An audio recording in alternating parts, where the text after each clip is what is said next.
तो संविधान के अध्ययन के ऑडियो लेक्चर के भाग 5 में आपका स्वागत है।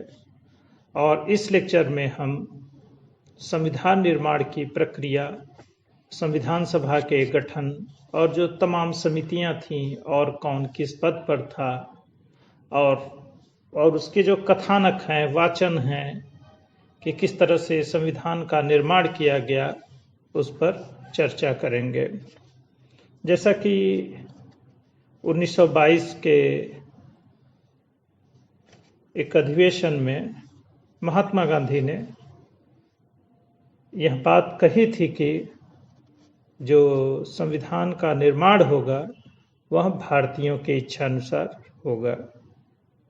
और कांग्रेस कार्यकारिणी ने 1934 के पटना अधिवेशन में वयस्क मताधिकार के आधार पर संविधान सभा के गठन का प्रस्ताव रखा था। जनवरी 1946 में प्रांतीय विधानसभाओं के चुनाव हुए और जुलाई 1946 में कैबिनेट मिशन योजना के अनुसार प्रांतीय विधानसभा के सदस्यों द्वारा संविधान सभा के 296 सदस्यों का चुनाव किया गया। इसमें कांग्रेस के 208 और मुस्लिम लीग के 73 सीटें थी। फ्रैंक एंथोनी ने एंग्लो इंडियन तथा पीएच मोदी ने पारसी समुदाय का प्रतिनिधित्व किया। देशी रियासतों के 93 प्रतिनिधियों को वहां के शासकों द्वारा नामांकित किया गया। तो जो संविधान सभा का गठन किया गया था उसमें कुल सदस्यों की संख्या 389 मतलब 389 थी, जिसमें ब्रिटिश भारत के 11 प्रांतों के सदस्य जो थे वो 292 मतलब 292, 4 चीफ कमिश्नर क्षेत्रों के सदस्य, देशी रियासतों के जो प्रतिनिधि थे वो 93, अनुसूचित जनजातियों की जो संख्या थी उसमें 33 मतलब 33, अनुसूचित जातियों की जो संख्या थी 26 और महिला सदस्यों की जो संख्या थी वह 9 थी। और फिर 2 सितंबर 1946 को संविधान सभा के चुने हुए सदस्यों द्वारा अंतरिम सरकार का गठन किया गया। वायसराय इस कार्यकारिणी परिषद का अध्यक्ष था, जबकि हमारे पंडित जवाहरलाल नेहरू को इसका उपाध्यक्ष बनाया गया था। भारत में पहली बार गवर्नर जनरल की लोकप्रिय कार्यकारी परिषद गठित हुई। प्रारंभ में मुस्लिम लीग ने अंतरिम सरकार का बहिष्कार किया, पर 26 अक्टूबर 1946 को मुस्लिम लीग अंतरिम सरकार में शामिल होने को तैयार हो गई। लीग के 5 सदस्यों को गवर्नर जनरल की कार्यकारी परिषद में शामिल कर लिया गया। अब इसी के साथ जो है भारतीय स्वतंत्रता अधिनियम 1947 प्रस्तुत किया गया, मतलब लाया गया। तो ये जो घटनाक्रम है इसमें 20 फरवरी 1947 को ब्रिटिश प्रधानमंत्री एडली ने घोषणा की कि भारतीयों को सत्ता का हस्तांतरण जून 1948 तक कर दिया जाएगा। 24 मार्च 1947 को लॉर्ड माउंटबेटन वायसराय बनकर भारत आया और जून 1947 में माउंटबेटन ने भारत में 2 डोमिनियन राष्ट्र भारत व पाकिस्तान में विभाजन का प्रस्ताव रखा, जिसे कांग्रेस व मुस्लिम लीग द्वारा स्वीकार कर लिया गया। 4 जुलाई 1947 को भारतीय स्वतंत्रता अधिनियम ब्रिटिश संसद में प्रस्तावित हुआ तथा 18 जुलाई को इसे ब्रिटिश सम्राट का अनुमोदन प्राप्त हुआ, जिसके अनुसार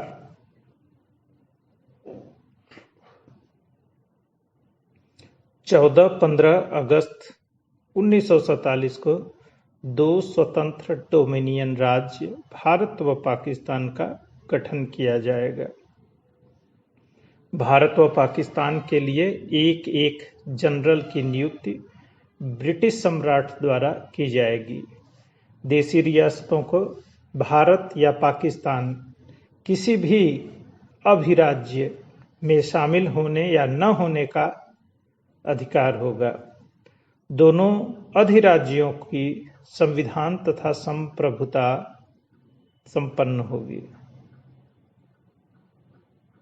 दोनों अधिराज्यों की संविधान सभा संप्रभुता संपन्न होगी। थोड़ा सा इस बात के उच्चारण में गलती हो गई थी पहले। संविधान सभा तात्कालिक रूप से विधानमंडल के रूप में कार्य करेगी। नए संविधान के निर्माण तक भारत शासन अधिनियम 1935 प्रभावी रहेगा। इस प्रकार भारत स्वतंत्रता अधिनियम पारित होने के साथ ही भारतीय क्षेत्रों पर ब्रिटिश संसद के प्रभुत्व का अंत हो गया। देशी रियासतों के साथ ब्रिटिश सरकार द्वारा किए गए करारों का भी इसी के साथ अंत हो गया। 26 जुलाई 1947 को गवर्नर जनरल ने पाकिस्तान के लिए अलग संविधान सभा के गठन की घोषणा की और मोहम्मद अली जिन्ना को पाकिस्तान का गवर्नर जनरल तथा लियाकत अली को प्रधानमंत्री बनाया गया। 14 अगस्त की अर्धरात्रि को जवाहरलाल नेहरू ने संविधान सभा में भाग्यवध से चिर प्रतीक्षित भेंट ट्रिस्ट विद डेस्टिनी नामक ऐतिहासिक भाषण दिया था।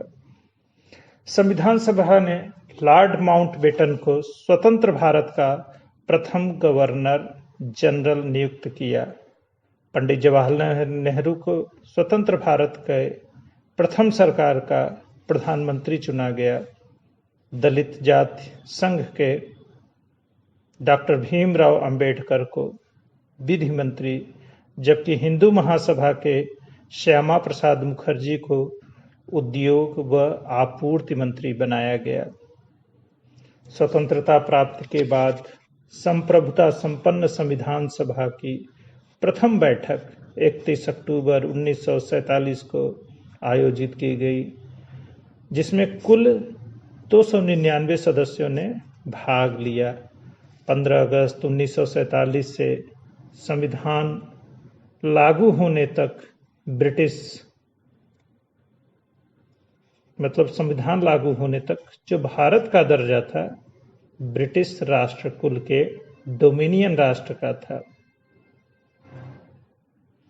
26 जनवरी 1950 को संविधान लागू होने के बाद भी भारत ब्रिटिश राष्ट्रमंडल का सदस्य बना रहा, पर उसकी यह सदस्यता ऐच्छिक थी। मतलब यह सवाल अगर पूछा जाए कि 15 अगस्त 1947 से 26 जनवरी 1950 के बीच भारत की किस तरह की अंतर्राष्ट्रीय स्थिति थी, किस तरह का दर्जा था, तो वह ब्रिटिश राष्ट्रकुल के डोमिनियन राष्ट्र का दर्जा था। अब आते हैं संविधान सभा की बैठकों के बारे में। तो संविधान सभा की प्रथम बैठक 9 दिसंबर 1946 को नई दिल्ली में हुई। मुस्लिम लीग ने इस बैठक का बहिष्कार किया और इस बैठक में सभा के वरिष्ठतम सदस्य डॉक्टर सच्चिदानंद सिन्हा को सभा का अस्थायी अध्यक्ष चुना गया। 11 दिसंबर 1946 को डॉक्टर राजेंद्र प्रसाद संविधान सभा के अस्थायी अध्यक्ष निर्वाचित हुए। 13 दिसंबर 1946 को जवाहरलाल नेहरू ने ऐतिहासिक उद्देश्य प्रस्ताव पेश किया। इसमें भारत को प्रभुता संपन्न लोकतांत्रिक गणराज्य बनाने, संघीय राज व्यवस्था, भारतीय जनता की प्रभुसत्ता, सभी नागरिकों को सामाजिक, आर्थिक और राजनीतिक न्याय, स्वतंत्रता और समता की गारंटी तथा अल्पसंख्यकों और पिछड़ों के लिए विशेष रक्षोपाय की परिकल्पना पेश की गई। और इसी क्रम में 22 जनवरी 1947 को संविधान सभा ने उद्देश्य प्रस्ताव स्वीकार कर लिया तथा संविधान निर्माण के लिए कई समितियों का गठन किया गया। संविधान सभा के संवैधानिक सलाहकार श्री V.N. राव द्वारा तैयार संविधान के प्रारूप पर विचार के लिए 29 अगस्त 1947 को डॉक्टर भीमराव अंबेडकर की अध्यक्षता में 7 सदस्यीय प्रारूप समिति का गठन किया गया। प्रारूप समिति ने जिस प्रकार से काम किया और इसमें डॉक्टर भीमराव अंबेडकर साहब ने जिस तरह से योगदान दिया और इसी के कारण उन्हें संविधान का पिता कहा जाता है। प्रारूप समिति ने अपनी संस्तुतियों को 4 नवंबर 1948 को प्रस्तुत किया। इसके पश्चात संविधान सभा के 3 वाचन किए गए। 26 नवंबर 1949 को संविधान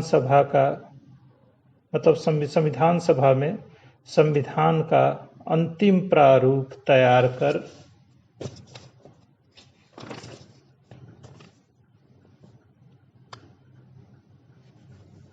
इसमें प्रमुख नागरिकता, निर्वाचन और अंतरिम संसद से संबंधित विषय थे जिसका उल्लेख किया गया था। उसे 26 नवंबर 1949 को लागू कर दिया गया। संविधान सभा की अंतिम बैठक 24 जनवरी 1950 को हुई। संविधान सभा की अंतिम बैठक 24 जनवरी 1950 को हुई तथा इसी दिन संविधान सभा के 284 सदस्यों द्वारा संविधान पर हस्ताक्षर किए गए। इसी दिन संविधान सभा द्वारा डॉक्टर राजेंद्र प्रसाद को भारत का प्रथम राष्ट्रपति बनाया गया। 26 जनवरी 1950 को संपूर्ण संविधान लागू हुआ और उसी दिन भारत एक गणराज्य घोषित हुआ। इस कार्य के लिए 26 जनवरी का दिन इसलिए चुना गया क्योंकि दिसंबर 1929 के लाहौर अधिवेशन में कांग्रेस ने पूर्ण स्वराज का प्रस्ताव पारित किया था तथा प्रत्येक वर्ष 26 जनवरी को स्वतंत्रता दिवस के रूप में मनाने का आह्वान किया था। संविधान सभा ने संविधान निर्माण के अतिरिक्त राष्ट्रीय ध्वज को अंगीकार करने, राष्ट्रगान के चयन तथा गणराज्य के राष्ट्रपति के चुनाव जैसे कई महत्वपूर्ण कार्य भी संपन्न किए और विश्व के सबसे विस्तृत लिखित संविधान के निर्माण में कुल 2 वर्ष 11 माह और 18 दिन का समय लगा, जिसमें संविधान सभा की 166 दिन तक बैठकें चली। हालांकि 26 जनवरी 1950 के बाद संविधान सभा का कार्य समाप्त हो गया, पर न्यायिक निर्वचनों और संवैधानिक संशोधनों द्वारा उसके निर्माण की प्रक्रिया अब भी जारी है, जिसको हम संविधान संशोधन के रूप में लगातार देखते रहते हैं। तो जो समितियां बनाई गई थी उसमें कौन किस समिति का अध्यक्ष था, एक बार उसका हम अवलोकन कर लेते हैं।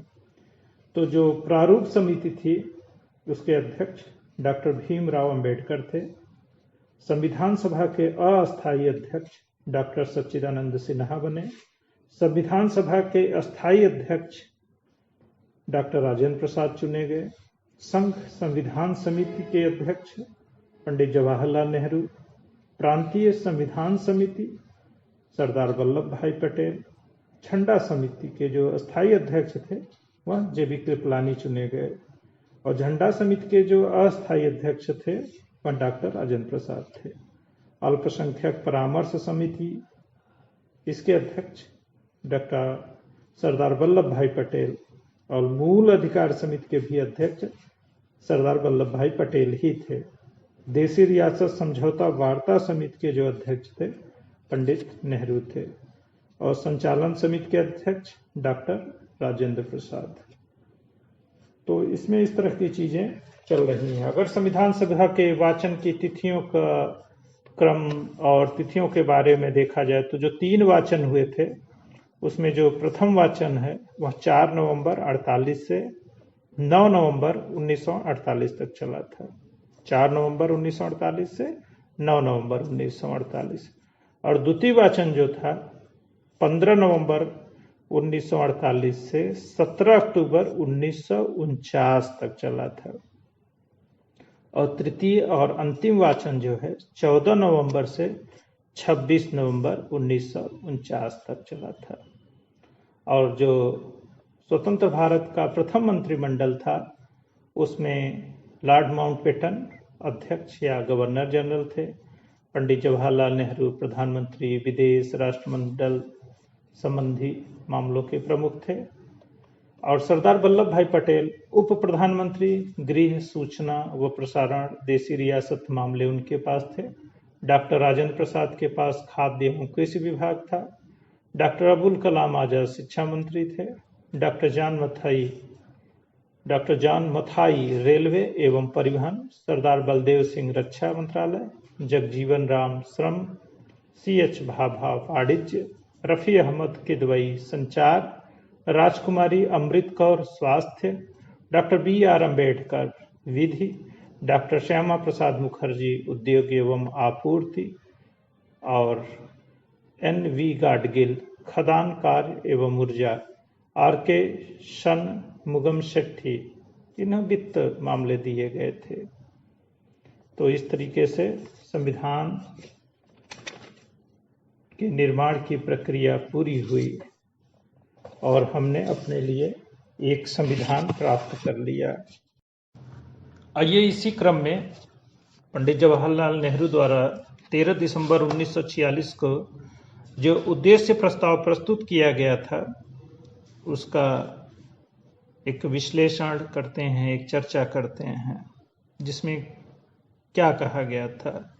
इसमें संवैधानिक संरचना एवं ढांचे एवं दर्शन की जो झलक थी वह क्या थी। तो उसके प्रमुख बिंदु इस प्रकार हैं। यह संविधान सभा भारत को एक स्वतंत्र संप्रभु गणराज्य घोषित करती है तथा अपने भविष्य के प्रशासन को चलाने के लिए एक संविधान के निर्माण की घोषणा करती है।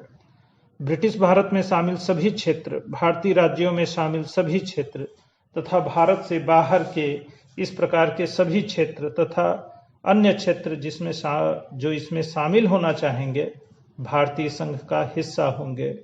उक्त वर्णित सभी क्षेत्रों तथा उनकी सीमाओं का निर्धारण संविधान सभा द्वारा किया जाएगा तथा इसके लिए उपरांत व नियमों के अनुसार यदि वे चाहेंगे तो उनकी अवशिष्ट शक्तियां उनमें निहित रहेंगी तथा प्रशासन के संचालन के लिए भी वे सभी शक्तियां केवल उनको छोड़कर जो संघ में निहित होंगी इन राज्यों को प्राप्त होंगी। संप्रभु स्वतंत्र भारत की सभी शक्तियां एवं प्राधिकार, इसके अभिन्न अंग तथा सरकार के अंग सभी का स्रोत भारत की जनता होगी। भारत के सभी लोगों के लिए न्याय, सामाजिक, आर्थिक एवं राजनीतिक स्वतंत्रता एवं सुरक्षा, अवसर की समता, विधि के समक्ष समता, विचार एवं अभिव्यक्ति, विश्वास, भ्रमण, संगठन बनाने आदि की स्वतंत्रता तथा लोक नैतिकता की स्थापना सुनिश्चित की जाएगी। अल्पसंख्यकों, पिछड़े वर्गों तथा जनजातीय क्षेत्रों के लोगों को पर्याप्त सुरक्षा प्रदान की जाएगी। संघ की एकता को अक्षुण्य बनाए रखा जाएगा तथा इसके भू क्षेत्र, समुद्र एवं वायु क्षेत्र को सभ्य देश के न्याय एवं विधि के अनुरूप सुरक्षा प्रदान की जाएगी। इस प्राचीन भूमि को विश्व में उसका अधिकार एवं उचित स्थान दिलाया जाएगा तथा विश्व शांति एवं मानव कल्याण को बढ़ावा देने के निमित्त उसके योगदान को सुनिश्चित किया जाएगा। इस प्रस्ताव को 22 जनवरी 1946 को सर्वसम्मति से स्वीकार कर लिया गया। इसने संविधान के स्वरूप को काफी हद तक प्रभावित किया और इसके परिवर्तित रूप में संविधान की प्रस्तावना बनी। तो इस तरीके से हमने अपने संविधान को अंगीकार किया। संविधान सभा की जो समितियां थी, इसमें कुछ बड़ी समितियां थी, कुछ छोटी समितियां थी। तो उन समितियों पर के कौन अध्यक्ष थे, अभी इससे पहले छोटी सी व्याख्या हुई थी। एक बार फिर से, क्योंकि ये सवाल अक्सर आते रहते हैं, तो जो संघ शक्ति समिति थी उसके अध्यक्ष जवाहरलाल नेहरू थे। इसमें संघीय संविधान समिति, इसके भी अध्यक्ष नेहरू जी थे। प्रांतीय संविधान समिति सरदार पटेल, प्रारूप समिति डॉक्टर बी.आर. अम्बेडकर, मौलिक अधिकारों, अल्पसंख्यकों एवं जनजातियों तथा बहिष्कृत क्षेत्रों के लिए सलाहकार समिति मतलब परामर्शदाता समिति, यह भी सरदार पटेल के अधीन थी। इस समिति के अंतर्गत 5 उप समितियां थीं, जिसमें मौलिक अधिकार उप समिति के जो अध्यक्ष थे वह जे.बी. कृपलानी, अल्पसंख्यक उप समिति H.C. मुखर्जी, उत्तर पूर्व सीमांत जनजातीय क्षेत्र असम को छोड़कर तथा आंशिक रूप से छोड़े गए क्षेत्र के लिए उप समिति गोपीनाथ बारदोलोई, छोड़े गए एवं आंशिक रूप से छोड़े गए क्षेत्र असम में सिंचित क्षेत्र के अलावा के लिए उप समिति जो थी उसमें A.V. ठक्कर, उत्तर पश्चिम फ्रंटियर जनजातीय क्षेत्र की जो उप समिति थी ये भी उप समिति बनाई गई थी। प्रक्रिया नियम समिति डॉक्टर राजेंद्र प्रसाद, राज्यों के लिए समिति नेहरू, संचालन समिति डॉक्टर राजेंद्र प्रसाद, वित्त एवं कार्यकारी समिति डॉक्टर राजेंद्र प्रसाद, और credentials committee Alladi Krishnaswami Iyer, सदन समिति वी पट्टाभी सीतारमैया, कार्य संचालन समिति डॉक्टर के.एम. मुंशी, और संविधान सभा के कार्यों के लिए समिति जो थी वह जी.वी. मावलंकर, सर्वोच्च न्यायालय के लिए तदर्थ समिति एस. वरदाचारी जो कि सभा के सदस्य नहीं थे, मुख्य आयुक्तों के प्रांतों के लिए समिति बी पट्टाभी सीतारमैया, संघीय संविधान के लिए वित्तीय प्रावधानों संबंधी जो समिति थी नलिनी रंजन सरकार, ये भी सभा के सदस्य नहीं थे। भाषाई प्रांत आयोग एस.के. डार, ये भी सभा के सदस्य नहीं थे। प्रारूप संविधान की जांच के लिए विशेष समिति जवाहरलाल नेहरू, प्रेस दीर्घा समिति उषा नाथ सेन, नागरिकता तथा तदर्थ समिति एस. वरदाचारी। तो इस तरीके से समितियां बनाई गई थी। और जो प्रारूप समिति थी जिसके अध्यक्ष डॉक्टर बी.आर. अम्बेडकर थे, और इसमें जो अन्य सदस्य थे N. Gopalaswami Ayyangar, Alladi Krishnaswami Iyer, doctor K M. Munshi, Syed Mohammad Saadulla, N. Madhavrao और टी कृष्णमाचारी, इतने लोग थे। तो जो एन. माधवराव थे ये बी.एल. मित्र की जगह, क्योंकि कुछ कारणों से इन्होंने इस्तीफा दे दिया था, तो इसलिए एन. माधवराव ने बी.एल. राव की जगह ली थी। और टी कृष्णमाचारी जो थे, इसमें 1948 में डी.पी. खेतान की जगह इन्हें चुना गया था, क्योंकि जो खेतान जी थे इनकी मृत्यु 1948 में हो गई थी। विभिन्न समितियों के प्रस्तावों पर विचार करने के बाद प्रारूप समिति ने भारत के संविधान का पहला प्रारूप तैयार किया। इसे फरवरी 1948 में प्रकाशित किया गया। भारत के लोगों को इस प्रारूप पर चर्चा करने और संशोधनों पर प्रस्ताव देने के लिए 8 माह का समय दिया गया। लोगों की शिकायतों, आलोचनाओं और सुझावों के परिप्रेक्ष्य में प्रारूप समिति ने दूसरा प्रारूप तैयार किया, जिसे अक्टूबर 1948 में प्रकाशित किया गया।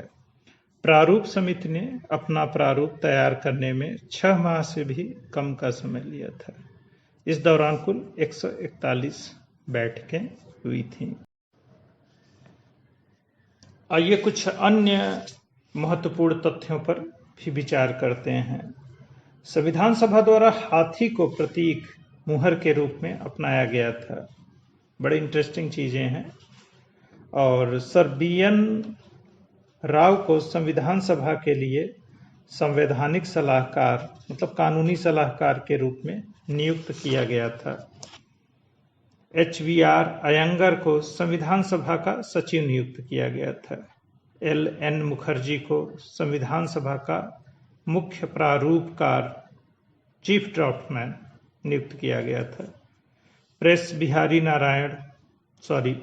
प्रेम बिहारी नारायण रायजादा भारतीय संविधान के प्रमुख सुलेखक कैलियोग्राफर थे।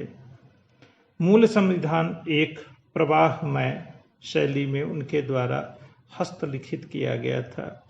मूल संस्करण का सौंदर्यीकरण और सजावट शांति निकेतन के कलाकारों ने किया। इसमें नंदलाल बोस, बिठर राम मनोहर सिन्हा शामिल थे। मूल प्रस्तावना को प्रेम बिहारी नारायण रायजादा द्वारा हस्तलिखित एवं बीवहर राम मनोहर सिन्हा द्वारा ज्यामितीय सौंदर्यीकृत एवं अलंकृत किया गया था। मूल संविधान के हिंदी संस्करण का सुलेखन बसंत कृष्ण वैद्य द्वारा किया गया, जिसे नंदलाल बोस ने सुंदर ढंग से अलंकृत एवं ज्यामितीय किया। संविधान का हिंदी पाठ। मूल संविधान में हिंदी भाषा में प्राधिकृत पाठ के संबंध में कोई प्रावधान नहीं किया गया था। बाद में 58वें संविधान संशोधन अधिनियम 1987 द्वारा इस संबंध में प्रावधान किया गया। इस संशोधन के द्वारा संविधान के भाग 22 में एक नया अनुच्छेद 394A जोड़ा गया। इस अनुच्छेद में निम्न प्रावधान किए गए। इस प्राधिकार के अंतर्गत राष्ट्रपति द्वारा करवाए गए अनुवाद का प्रकाशन इस प्रकार होगा। संविधान का हिंदी में अनुवाद यदि इसमें किसी प्रकार का संशोधन की आवश्यकता होगी तो केंद्रीय अधिनियम द्वारा हिंदी के लिए स्वीकार किए गए भाषाई रूप एवं शब्दावली को ही अपनाया जाएगा। संविधान के सभी संशोधन प्रकाशन से पहले सम्मिलित किए जाएंगे। संविधान के प्रत्येक संशोधन का जो अंग्रेजी में है हिंदी अनुवाद किया जाएगा। इस हिंदी पाठ का वही अर्थ लगाया जाएगा जो अंग्रेजी के मूल पाठ में विहित है। यदि अर्थ लगाने में कोई असुविधा उत्पन्न होगी तो राष्ट्रपति उसका उपयुक्त परीक्षण करेगा। संविधान के प्रत्येक संशोधन का जो अंग्रेजी में है हिंदी अनुवाद किया जाएगा तथा इसे हिंदी भाषा का प्राधिकृत पाठ समझा जाएगा। तो 1946 में जो संविधान सभा में सीटों का आवंटन किया गया था उसे भी एक बार फिर से दोहरा लेते हैं। ब्रिटिश भारतीय प्रांत जो 11 थे उसमें 292 सीटें थी। देसी रियासतें 93 सीटें। मुख्य आयुक्त के जो प्रांत थे वहां से 4, मतलब कुल 389 और जो संविधान सभा के लिए जुलाई अगस्त 1946 में चुनाव हुआ था उसकी स्थिति कुछ इस प्रकार थी। कांग्रेस 208, मुस्लिम लीग 73, यूनियनिस्ट पार्टी 1, यूनियनिस्ट मुस्लिम 1, यूनियनिस्ट शेड्यूल कास्ट 1, कृषक प्रजा party 1, scheduled caste federation 1, Sikh जो नॉन कांग्रेसी था 1, कम्युनिस्ट पार्टी 1, इंडिपेंडेंट्स 8, कुल 296 सीट इस तरीके से थी। और अगर इनका समुदाय के आधार पर आकलन किया जाए तो वह कुछ इस प्रकार था। हिंदुओं की जो संख्या थी 163, मुस्लिम 80, अनुसूचित जात 31, भारतीय ईसाई 6, पिछड़ी जनजातियां 6, सिख 4, एंग्लो इंडियन 3, पारसी 3, कुल 296 सीट थी।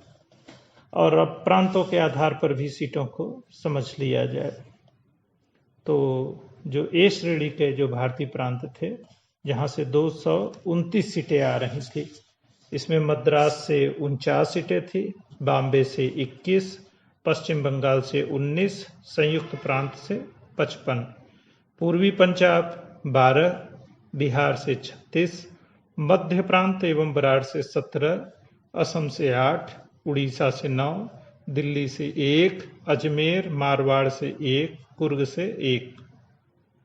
बाकी भी जगहों से ऐसे 1-1, 2-2 सीटें थी जिनकी संख्या बहुत ज़्यादा है। आप किताबों पर नज़र डालते रहिए और खूब परिश्रम करिए, और जितना पढ़ेंगे उतना ही जानेंगे। और ये कोई शॉर्टकट नहीं है। और इस तरह का जो ऑडियो लेक्चर है वो आपको आराम नहीं करने देने के लिए है कि जब आप किताबें पढ़ते रहते हैं, मित्रों से बात करते रहते हैं, और जो फिजिकल लाइफ मतलब जो वास्तविक कक्षाओं में रहते हैं, उसके बाद जब आप खाली रहते हैं तो ऐसे ही कान में लीड लगाइए और कुछ सुनते रहिए। ऊब रहे हों तो भी कुछ दिमाग में जाता रहेगा और आपकी ग्रहता बढ़ती रहेगी, और कुछ न कुछ आप नया सीखते रहेंगे और अपनी अध्ययन को और लगातार परिमार्जित करते रहेंगे। तो फिर इस भाग का यहीं पर समापन किया जाता है। और आगे अभी जो एक ऑडियो लेक्चर बनाया जाएगा, तो ये जो जितने भी अभी तक लेक्चर बने हैं, 5 भाग तक जो अभी हुआ है, जिसमें उद्देशिका से लेकर संविधान के विकास का जो इतिहास है और संविधान निर्माण की जो प्रक्रिया है, जिसमें अब तक जो प्रश्न आए हुए हैं उन पर भी एक ऑडियो क्लास बनाने की कोशिश करते हैं। तो मेरी बात को भी आप थोड़ा आगे बढ़ाइए और अपना सहयोग जारी रखिए। और तमाम कमियां होंगी, बहुत अच्छा ऑडियो हो सकता है आपको न लगे, क्योंकि यह कोई प्रोफेशनल इस काम को नहीं कर रहा है। आपके ही बीच का आपका ही भाई इस काम को आगे बढ़ा रहा है, और आसानी से आपको एक ऑडियो लेक्चर मिल सके, वो भी फ्री लगातार रहेगा, इस बात का वादा है। और यह फ्री में चलता रहेगा जब तक इसे आप चाहेंगे, और आप सहयोग करते रहेंगे तो हम निरंतर आगे बढ़ते रहेंगे। और खूब परिश्रम करिए और सफल होइए, इन्हीं शुभकामनाओं के साथ। जय हिंद, जय भारत।